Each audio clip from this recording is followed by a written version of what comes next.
Hi, I'm Kelly. And hi, I'm Geoff. And this is Blueprints for Belonging, where we're exploring how to build conscious connection in a disconnected world. Because belonging doesn't happen by accident. Mm-hmm. It happens by design. Hey, Kelly. Hey, welcome back, everybody, to Blueprints for Belonging. Yeah, we're so glad to have you. Yeah, we're exploring all these small little things that make up big differences in how we connect and how we connect with ourselves and others. And before we do that, can we just say, do we want to shout out? We want to do a shout out to some folks that are over at Friends for Life. Friends for Life, and they are wonderful and listen to our podcast, and we love it. Yeah, and we just wanted to say, hey, we're just This one's mostly Melissa and Celise. Celise is actually going to be listening to our entire catalog this weekend when she's on a run. Right. So, yay. Woohoo! Yeah. So anyway, we just wanting to say thank you very much for your patronage. Yes. And your interest and your exuberance about this. Yeah. Meeting y'all yesterday was fun. Awesome. Mm-hmm. Yeah. So anyway, I just wanted to do that before we got too far into everything. Right. Yeah. Smart. Yeah. So, where do you want to start? At the beginning. Well, I already said my welcome back. Oh, okay. Well, in our last episode, we talked about listening without fixing. Sorry, I messed you up. That's all right. Oh, boy. I know. How curiosity can create connection in moments where we might otherwise try to control or solve. Yeah. Oh, we do definitely do that. Yeah. And as we continue this series, the practice of connection, letting understanding lead, we're exploring the ideas of that connection is a skill set, something we can practice even when it feels difficult. Right. Indeed. And that's kind of what we have these little subsets of our show inside the show. Mm-hmm, that's what we're talking about. The practice of connection. Yeah, so. the section that we're in right now is the practice of connection. Right. It's like 5 episodes long. Yeah. So even when we are listening well, we're working on working on those skills of staying present in this moment. Mm-hmm. And our relationship sometimes still has those little ruptures that kind of come with them. Exactly. Even if you are listening perfectly well, misunderstandings happen. Tone gets misread so often. And something lands in a way we didn't intend. That happens. Yeah. Yeah, because, well, we are human. Right. And for some of us, that's just kind of where the story ends. So then we can kind of pull back or avoid. And sometimes we just move on with never, ever coming back to do that repair. And so that's kind of what we're talking about today, is this, how do we work on those skills of repair? Right. So, repair after rupture. Right. Yeah. But what if rupture isn't the end of connection? What if it's actually part of how trust is built? And that's kind of what we're going to be exploring even more. Because what it means to repair after a disconnection, and we're going to get into those in just a minute, yet, for some people, those in the relationships, they don't even want to repair it, so they just end the relationship. Oh, yeah. Yeah, that's the easy route. Right. So in the repair part, the relationships can become stronger. And not necessarily weaker, but they can, when you're working on that repair. Just think about your house. If you repair a wall, hole in the roof, you gotta work on repair it, yeah, right? Yeah. And sometimes it's even better because now that all that structure around that repair is even better than it was before. Oh, well, yeah. Right. Yeah. So anyway, so you're just practicing knowing how to return to those skills. So anyway. So what is rupture and repair? Tell me. Oh my goodness. You've never had an argument with anybody? Oh no, I have. Oh my goodness. He would have said, "No, Kelly, I've never had." I've never had a bad moment with anybody. But he's honest. So rupture can happen at any moment. It doesn't mean it doesn't mean the other person is a bad person because they've had, they got mad about something. Mm-hmm. Our emotions are that's what they're there for. They're preparing us for survival, and they're our alert system. Mm-hmm. We need them. And for some people, that emotional intelligence, they might not be aware of it, but learning what those emotions are for and how to work through them, because they're giving you signals of what to work on. Leads you to the repair portion. Correct. Right. Because rupture is going to happen no matter what. Right. And it's about recognizing that and recognizing your emotions. And getting back to that place of connection with yourself, even when you're mad at yourself, because that happens a lot too, right? I mean, we get mad at ourselves and I can't believe I've done that. So looking for those patterns that might have come up about whatever emotion that might be. So it might be anger, might be some sadness or regret. It depends on what the scenario is for that conflict or whatever's going on. Because you can have conflict with yourself. So. Yes, you can. So sometimes in that conflict, there's unmet, I don't want to call them needs because they're not necessarily needs, but they're unmet expectations of another person. Oh, well, yes. And expectations are not needs. No, they're not needs. But they do get in the way. They do, because they're not necessarily reviewed or considered. Like, for example, we're driving down on the freeway. We expect people to stay in their lane. Well, right. Okay, that's about safety. Yeah, we don't expect them to be distracted. Right. Don't use your phones when you're driving. Yeah. Right. That's our advice. Right. Please. Please don't use your phone while you're driving. Yeah. Stay safe and alive, right? So anyway, so those moments that we're, driving down the road and, we have these expectations that people are going to meet these common, not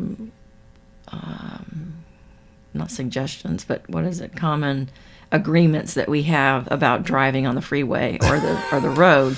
Yet, right. Are they common agreements? Because they are they don't appear to. Well, they're common agreements. The rules of the road. Right, they're the rules of the road. So that most people learned when they learned how to drive. Okay, good.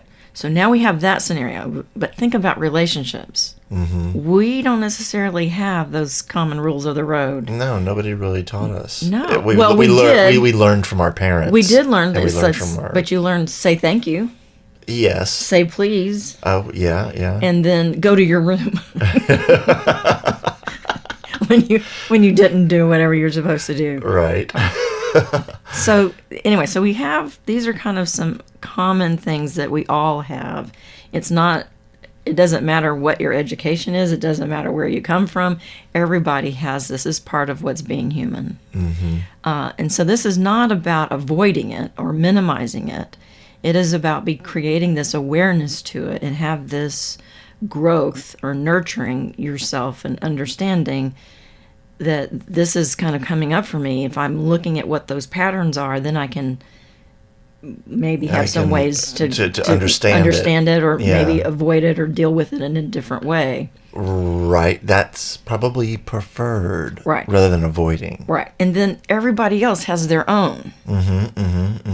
Yeah. So then being that's the aware, complexity of the world. Correct. And then so being aware that my patterns are my patterns and you don't have the same ways that you won't get upset at the same things I get upset at. Right. Do you flip people off on the road? I used to do that. I know I used to. When I moved I don't do it anymore. I don't do it anymore. No. I'm afraid of getting shot. Right. So those are... So it's self-preservation that takes over. So those are strategies that support us, I use this now, kind of like, what? Right. Like, all right, what are you doing? Because I don't want to do right. that. I will talk to them. But, of course, they can't hear me. But they can't hear you. Yeah. Right. So it allows you to kind of work through it. Right. And process it. Yeah. So the work of repair is not about the other person. It is about yourself first. Like everything. You can't love somebody else until you can love yourself. Right. You can't be kind to somebody else unless you can be kind to yourself. Right. So you can't repair a relationship with somebody else until you repair it with yourself. Right. So working on those repairs takes some consciousness to it. And so we're going to kind of break that down a little bit. So to help you with the awareness. to help you with your awareness. Yay. So, yeah. Yeah, because that's what we like to do. Right. So it's not about avoiding it or minimizing it. It is about kind of saying, okay, now what? You know? Well, it's reframing it, right? I mean, that's one of the things you can do to start to look at it. You know, is there something that went wrong? Is there something that needs attention? Right. You know, you start investigating these things to go, well, I'm angry. Why am I angry? Maybe not the word why. Oh, well, okay. You want to know? Tell me more about that. Yeah. Okay. So why is almost like a stop sign.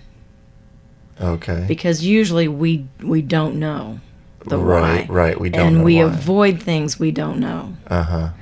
So we want to ask ourselves, I'm curious, how many other times has this happened? And I'm going to look for other patterns that are showing up. Is it a pattern? Is it a pattern? Right. Okay. Oh, the things you learn. In situ, Yeah. you know, I do it all the time. So that's a practice. I mean, that is, I'm looking for the patterns that are showing up. I mean, these are these human things that we all do. And you know, here we're wanting to know why we avoid that repair is because it's complex, it's complicated, and sometimes it's not fun, and we get shamed about it, or we might assume we know the answer. Oh, and then we avoid it completely. And then we avoid it completely. Yeah, Right. Like, oh, well, I know that person made me angry. I'm just not going to talk to them anymore. Right. Yeah. I'm not going to do anything. Right. Right. Or sometimes we believe that there's not time to fix it or time to repair it, or you know they're not worth that time, so we avoid them. Wow. Right. Right. Everybody is worth the time. Yeah, I think there's some And people. we ourselves are definitely worth the time. We are worth the time. Yet there are some strategies that people use that is to shortcut. it's avoidance. Believe me, is the biggest one. It's part of the distractant. And I'm avoiding whatever I'm facing because I don't have the skills or tools to deal with it. I have some shelves that I need to put up in my kitchen. I'm not avoiding doing it. I just don't have the tools to put them up in my kitchen. And it might look like I'm avoiding doing it, Right? But I don't have the necessary. tools I don't yet. have the tools to use it to put up my shelves in my kitchen. Right. So, I get that. Anyway, so without the model for repair, so this is part of what you're working on is kind of creating kind of almost like a. I found out that my niece, she can change her oil in her car. She's changing her mounts in her car. Oh, her engine mounts? Her engine mounts. Oh my gosh. Well, Yeah. that's a big deal. You got to like raise the engine up to Correct. do that. However, she has to have the right tools to do it. Oh yeah, she needs like this big old chain thing. Correct, that right. goes But over she it. knows how to do it. Wow. I know. She's only 30. She's 30. Oh, she'll be 36. Right. You know? Wow. Yeah, I don't even know how to do that. I know how to change the oil, but I'm Right, like, wow. right, yeah. You know? And she knows how to. And you have to have tools to change oil Right, too. right. In the same way, she can do everything on her car because she's learning how to do that. She's not dependent upon somebody else to do it. Right. She's That's learning awesome. how to do it herself. Right? True independence. Correct. Yes. Right.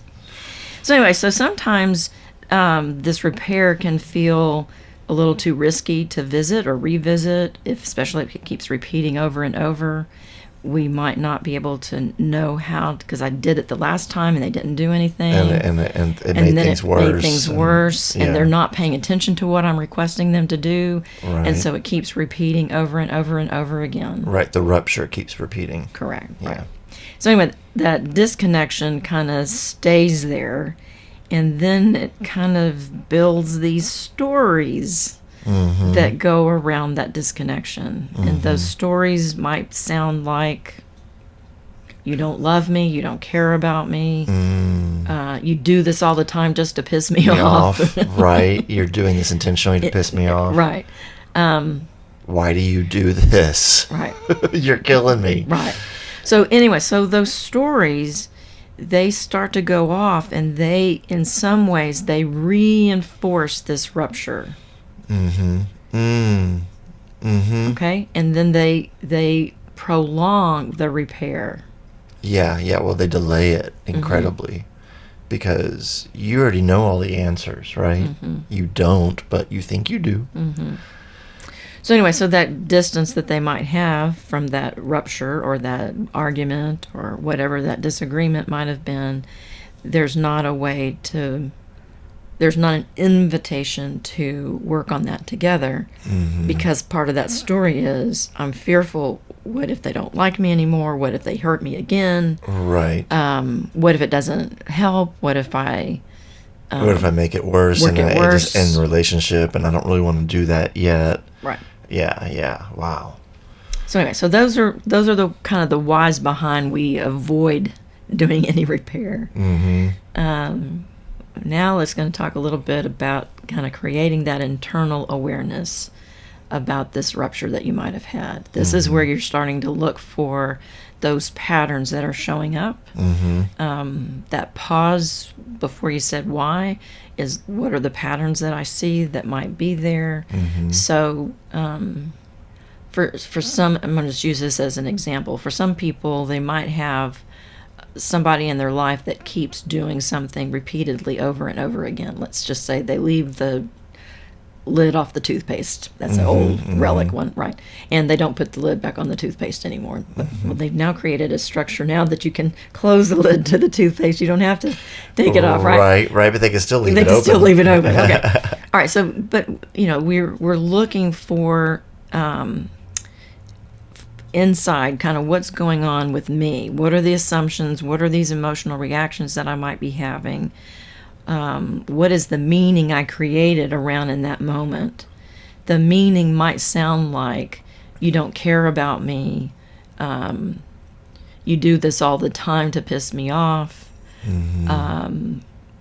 Or whatever it is. Or you're trying to cheat me or right. Or kill me, or you're trying to do something to me. To me, right. Yeah. So those internal reflections, they start to kind of sound like, what was I feeling? What did I... Right. And what did I make it mean? Which means the story machine is already taking over. Right. What might they have experienced? Absolutely. Oh, right. that's a really valid one. What might they have experienced? Right. So seeing it from, we use the number 6, 9 to kind of give that visual way of understanding. You have your perception. You're seeing the 6. What might they be seeing? They're going to be seeing the 9. And then it's kind of the visual kind of way to kind of look at this is looking at coming across on their side and looking at the 9 as the issue. Right.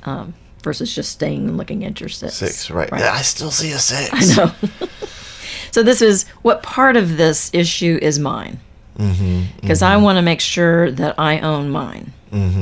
So if this is something that's a repeated thing that's going on and on and on, sometimes that might be a lack of consciousness on both parts. And so how can I work on or offer an invitation to work on that together? I'm curious if, we're cleaning up the kitchen and I'm just making sure that we are going toward the same goals for this evening of cleaning up the kitchen, that we put things away and wipe off the counters. I'm curious if that works for you today. You're inviting them to work on that together with you, not expecting them to do whatever you want them to do. Does that make sense? Yes. Sometimes it doesn't work. Sometimes... Yeah. Right. Sometimes that doesn't work. Right. But it's still an invitation. Right. So the skills that are part of this is kind of knowing that awareness, kind of using that as what's going on for me. How am I seeing this? is my now, and I'm going to step around and see it from their perspective. Right. That helps diffuse defensiveness. Correct. Right. Right. So you're not jumping to defensiveness. Right. Or blaming yourself either. Because defensiveness is how disconnection manifests. It's one of the many ways that we disconnect from each other. Right. Yeah. So if I'm going to give it a good analogy, it's like like you have a scrape on your hand or whatever, and you don't do anything to it. Sometimes what happens? Well, you might lose the hand. Right. Infection. The infections, right. So you got to do some self-care is the reason why I'm sharing that. So doing that self-care for whenever that kind of comes up. So what that repair looks like in this practice. So repair is not about having perfection. It's not about being perfect, but it's really about being sincere, kind of owning your own stuff, and then letting them know you're owning your own stuff. Hey, I'm aware of what I'm contributing to this as an ongoing issue, and being open about, hey, I'm offering, what are some other ways that we can, this is where creativity kind of comes in, what are some other ways that we can, support each other in kind of having some ways that meet my needs. This is where needs come in, that meet my needs for cleanliness, integrity, and collaboration. And I'm just curious, what would those look like for you? So you're offering that as a way to do it. So right, and looking for their take on it. Right. So sometimes when we name what we think is the problem, sometimes that is not what they see. Right. Right? Yeah. They see that you're just being persnickety. Right. But actually you see something else. And because you can see why you're being persnickety. And it's not always the same for everybody, right? So it's taking that into consideration, that people have different perspectives. Always. They always have different perspectives. Which makes it more work for us to consider it. So think about in a work environment. Like you have a task that you have to get something done, and everybody's assuming a lot of stuff at work. So assumptions are flying around, and I think of them as snot. Ooh, gross. I know, it's gross. It's a gross work environment. I know, don't wanna work it in is that gross, office. right. But I think of them that way. Because when we're not aware of all of those assumptions, they form expectations. Right. Boogers. Yes. Yep. Yeah, I know sometimes this is going to be gross. You haven't even gotten to the toilet one yet, but don't worry about Lord. I don't think we're not going to broadcast that one. No. So anyway, these are part of this elements of repair is kind of naming what happens and getting that clarity of what it might look like. And then when we have that like, let's just pretend, okay, like you and I are we took a car ride and I didn't clean out the car and I was going to do it, okay? Okay, so let's have a little role play here. Okay. And got in the car. Oh, geez, Kelly. Why is there stuff all over the floor in this car? I thought you were going to clean. Man. And here's how we typically say this. You always want me to clean up everything. You never do any of it either. We took the car ride together. Okay, so that's usually what usually happens sometimes. Or, I said, but it's your car. Right. Well, it's our car. Oh, okay. So we share this car. We share this car, so it is our car, and I'm the one that always has to do it because after the road trip, I'm always the one that has to clean it out. Right. Oh. No, not really. I'm just using it as an example. Right. Right. So anyway, this is the example that we're using. Sometimes, if we're not clear about what the problem is. So, for example, share something. What is the problem that you see it is? I like to have clear space for my feet whenever I sit in a car, especially when I'm starting a journey. I like it to be clean so we can dirty it up during the journey. Okay, so then we get back home, and then the car still has all the stuff in it. Oh, And you're still, and it's not, and it needs to be cleaned out, right? Yeah, I'm always the one to do that. This is a horrible example. I know, but okay. This is where impromptu is okay for me, because this is the play part that I love. Uh-huh. And while this is not necessarily, it might work out for this issue, it's the one that's showing up. So here we're going to play with it. And for you, it's like cleaning out the car. You think that you're the one that's cleaning it out, but I'm the one that's actually doing it. Right. If in your perspective. In my perspective, right.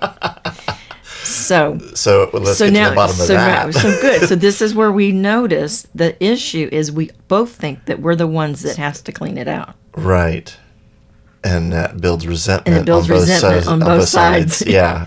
So being really clear about what we're going to do for cleaning out the car. Is there anything, this is where the invitation comes.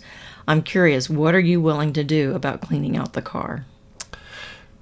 I suggest that no matter what time it is when we get back, we grab everything and put it in recycling or trash as necessary. So we don't have to wipe down the car, in my eyes, but we just need to get rid of all the refuse. So what I'm hearing is that you would really like to clean out the car, no matter what time we get back, clean it all out with all of the stuff that's in it. Yes. And put it in the trash. Right. Well, that makes sense to me. I'm willing to. So the next time one of us gets in the car, it's all cleaned out. It's ready. Yeah. Okay. Well, I'm curious, if we get back at 4 o'clock in the morning and it's raining, yeah. I'm curious. I'm probably going to put it off until the next morning. Okay, good. Okay. So there we're getting clarity about what we both agree to. Right. Okay. So that way it's not, well, you didn't want to do it. Well, right. And then it was 4 o'clock in the morning and it was raining. Right. So anyway, so there's always going to be some sort of things that are going to impact this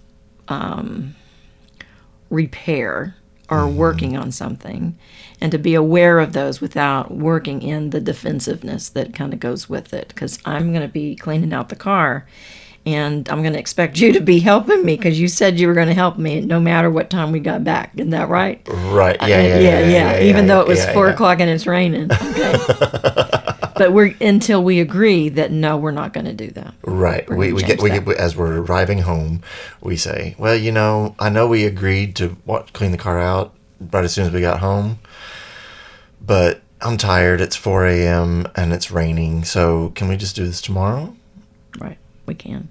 I want to introduce a concept here. It's not in our little thing, but I want to introduce it here. It's called relational integrity. Mm-hmm. Now, I've agreed with you that I was going to help you clean out the car when we got there. Right. So when we get there, I'm going to bring that back up. Mm-hmm. If I don't bring that back up, I'm not holding my relational integrity. Does that make sense? Right, because you agreed to it at the onset of the journey. Right. So is that... I mean, sometimes it's about people's brains, and some people remember stuff like... So good. So this is where... And some people don't. I know. So this is where this about consciousness is important, and why we're bringing up relational integrity. Mm-hmm. Because this relational integrity is usually where we get the most impact with or the most hits from... I don't want to use the word hit, and I keep using it today. The most disconnection. Mm-hmm. Because the other person is out of their relational integrity with themselves and with the other person. If I said that I'm going to agree to do something and then I haven't agreed to do it in the agreed time frame that we set. Mm-hmm. Right. Okay? Yeah. Then that's when that kind of comes up. Does that make sense? Mm-hmm. So here's some of our examples that, like, I've been inviting dialogue. I've been thinking about something about our conversation, and I just want to share, kind of something that's kind of come up for me. What does that do for you, and how does that look for you? Or I can see how that might have landed for you. I'm wondering if we can talk about it again. You're bringing that back up. You're working on that relational integrity back with yourself and with that other partner. Mm-hmm. So that's another part of the repair part. So. Right. Yes, it is, indeed. Well, that was kind of fun. Okay. Well, yeah, we can. Let's see. You want to? I'm lost. Where am I? Okay, there I see it now. I see it. Okay. Well, we're sort of near the end. We are. Well, anyway, so let's just kind of. I'm going to put it kind of back here to kind of a close. Okay. About kind of repair. We've done this repair, or we're working on this repair. The language that we use for repair is in some ways similar to an invitation. You wouldn't say, "Come to my house, God damn it!" Well, right? No, because I'm not likely to come if you talk to me like that. So tone is important to pay attention to. The timing is important to pay attention to.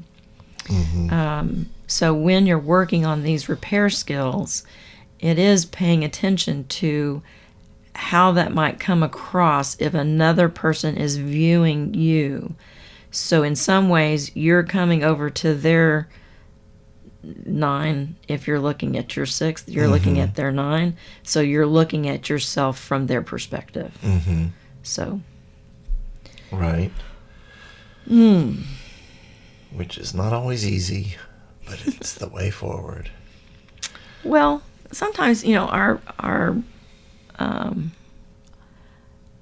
our ruptures in some ways, or these disconnections in some ways, they allow us to have some distance, so we might not react very quickly, or we might not respond very quickly. I mean, you don't have to have a quick response back to the disconnection. You can take some time to kind of work through it yourself. It doesn't have to be immediate.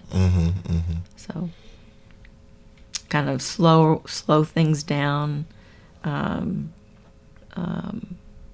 Create that safety for yourself. Extend that invitation. Yeah, the core insight here is that rupture does not damage relationships. Right. Lack of repair does. Absolutely. Trust is not built by avoiding mistakes, but by how we return after them. Absolutely. Repair transforms disconnection into connection. So it's kind of like that metaphor we were talking about, the roof. If I don't repair that... Oh, then everything's going to get worse. There you go. Okay, Yeah. good. Okay. Yeah. The repair is necessary. I thought you might like it because it was an architectural one. Yeah. Yep, because I get that stuff. Yeah. All righty. Well, trust takes a while to grow. But trust isn't about, avoiding all these mistakes. It's about how we return back to that invitation of connection. So it's not avoiding it, it's how you deal with it. Yeah, so rupture is part of every relationship. But repair is what determines whether that relationship grows or drifts apart. Basically what she just said. Right. And repair doesn't have to require perfection. That's not what we're wanting. It's not what we're suggesting at all. It's not about having it perfect or said it the right way. It just requires a willingness to do it. That willingness to come back, to reflect and reconnect, to offer that extension of reconnection. So. Yeah. So instead of asking, how do I avoid getting it wrong? Maybe we begin asking, how do I return when something feels off? Well, here's 5 reflections to kind of take with you for this week. When disconnection happens, do I tend to move toward repair or away from it? What stories do I create when something feels unresolved? That story machine, oh my gosh. What repair feels difficult or risky for me? Right. What would it look like to take one small step toward reconnection? And can I trust that returning matters more than getting it perfect? Right, because perfection doesn't exist, y'all. It really doesn't. There are many of There's us the illusion to it. that try Mm-hmm. and try and try and try, and eventually come to the notion that it doesn't actually exist. Mm-mm. There's nothing perfect in this world, because this world is nothing but humans. And, we're not perfect, no matter how much you try. Bruce would kind of disagree. Oh, right? Right. He says there's not just humans. It's not just humans. No. It's also animals, but Right. and plants. Right. And they're not perfect either. No, they're not perfect either. Although they are perhaps more perfect than we are. They give that love so well. Yeah, they do. They understand unconditional love. Mm-hmm. Because connection isn't built on getting it right every time. Nope. It's built on the willingness to come back and back and back and back. Right. Sometimes the most meaningful relationships aren't the ones without a rupture. Mm-hmm. They're the ones that know how to repair. Oh, absolutely.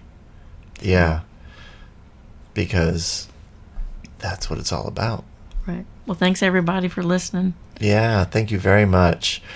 In fact, if you like this episode, please share it with a few people and see if it can help them too. Mm-hmm. Yeah, because awareness is something we all can use. Right. Thanks for listening. Thanks for listening to Blueprints for Belonging. If you enjoyed this episode, be sure to follow. Leave a 5-star rating for us and share it with a friend. You can find us on Spotify, Apple Podcasts, or wherever you like to listen. Your support helps us keep building conscious connection in this disconnected world.